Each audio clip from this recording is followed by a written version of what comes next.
sementara masih hidup, berazam dengan Allah, ya Allah, aku nak jadi manusia yang paling banyak berselawat kepada Nabi-Mu sallallahu alaihi wasallam.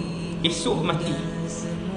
Kalau esok mati, malam ni berazam, Tuhan bangkit di kalangan orang yang paling banyak berselawat kepada Nabi. Sebab memang berazam.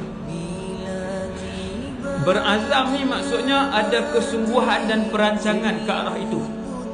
Banyak ni berapa? Selawat banyak. Banyak berapa Ustaz? Kata para ulama', salah seorang ulama' sebut, banyak itu sehari 300 pun sudah dikira sikit lah. 300 itu sikit lah. Tapi berat kepada orang yang tidak diberikan rahmat oleh Allah SWT. Berat. 10 pun dia tak boleh buat, 100 pun dia tak boleh buat. Hak ni kena minta, saya dan kita semua bakal minta dengan Allah SWT supaya Allah memberikan rahmat dan hidayahnya kepada kita, supaya kita rajin untuk melakukan ketaatan kepada Allah.